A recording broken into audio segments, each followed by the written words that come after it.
अपने भाग्य को कैसे बदलें। एक जंगल में एक महात्मा रहते थे। उन महात्मा की खासियत यह थी कि वे किसी का भी भविष्य बता सकते थे।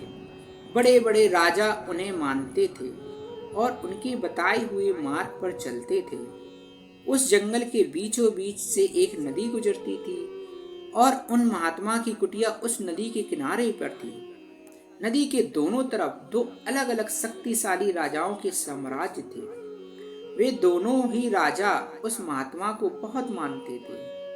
वे दोनों जब भी कोई बड़ा कार्य करते थे तो उन महात्मा से सलाह लेने के लिए अवश्य आते थे। एक दिन इन दोनों राजाओं में किसी बात पर कहासुनी हो गई। बात इतनी बढ़ गई कि नौबत युद्ध पर आ गई। युद्ध की तारीख और समय ये दोनों तय कर दिया गया।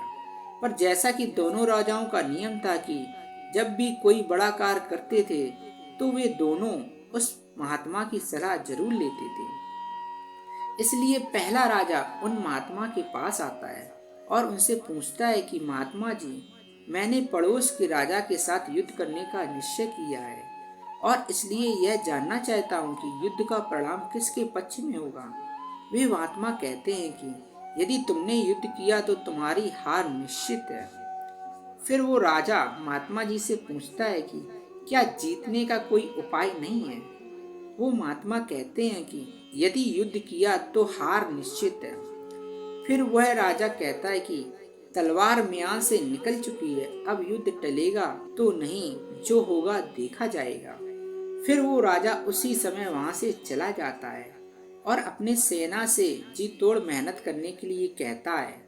सभी सैनिक राजा की आज्ञा मानकर जी तोड़ मेहनत करने के लिए लग जाते हैं। दूसरे दिन दूसरा राजा उन पर महात्मा के पास आता है और उनसे पूछता है कि महात्मा जी, पड़ोस के राजा के साथ युद्ध करने के लिए जा रहा हूँ, इसलिए मैं इस युद्ध का परिणाम जानना चाहता हूँ कि युद्ध किसके पक्ष में रहेगा।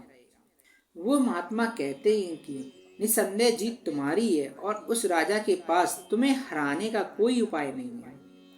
उन महात्मा की बात सुन वो राजा बहुत ही ज्यादा प्रसन्न हो जाता है और सीधा जाकर अपनी सेना को यह खुशखबरी सुनाता है कि युद्ध में उनकी जीत पक्की है। ये बात सुनकर उस राजा के सैनिक भी बहुत खुश हो जाते हैं और युद्ध की तैयारियों में लग जाते हैं। समय बीतता है और युद्ध का दिन आ जाता है। रणभेरिया बजाई जाती हैं और युद्ध शुरू हो जाता है।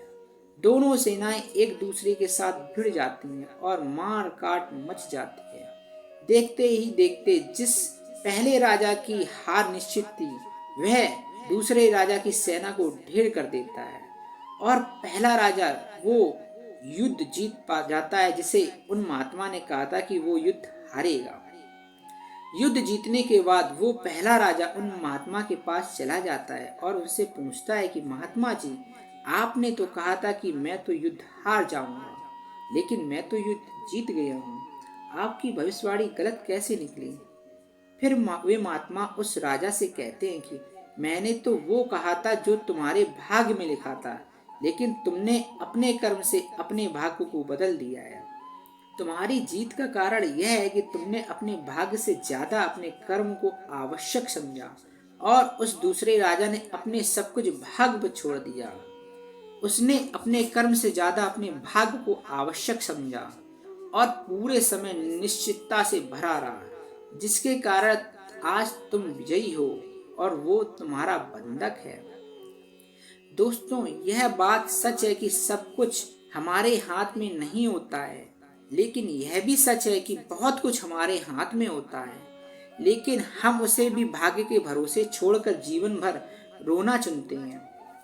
दोस्तों, लोग जानते हैं कि स्वस्थ कैसे रहा जा सकता है, लेकिन समय ना होने का बहाना बनाकर वे अपने अंदर बीमारियां पालते रहते हैं और जब कोई गंभीर बीमारी हो जाती है तो वे लोग अपने भाग्य को दोष देना शुरू कर देते हैं। दोस्तों, अगर आज हम किसी समस्या में हैं तो वे सिर्फ हमारे पुराने गलत कामों के कारण हैं और कल अगर हम इस समस्या से निकलेंगे तो वो सिर्फ आज के अच्छे कर्मों के कारण ही निकलेंगे। दोस्तों, अगर आप कुछ नहीं करते हैं तो कुछ तो होगा ही, और वो आपका भाग्य है। और अगर आप आज अपनी बुद्धि का इस्तेमाल करके वो करते हैं जो आप करना चाहते हैं, तो वो आपका कर्म है। तो ये आपके ऊपर है कि आपको कुछ करना है या अपने भाग्य के भरोसे बैठे रहना है। दोस्तों, यह प्रश्न आवश्यक नहीं है कि भाग्य पहले से लिखा हुआ है या नहीं, बल्कि आवश्यक सवाल यह है कि क्या हम उन चीजों को भी भाग्य के भरोसे छोड़ रहे हैं जिन्हें हम बदल सकते हैं। दोस्तों, आज की यह कहानी आपको कैसी लगी? अगर आपको यह कहानी अच्छी लगी है तो कृपया हमारे चैनल को लाइक कीजिए, सब्सक्राइब कीजिए और शेयर कीजिए। Thank you so much for watching.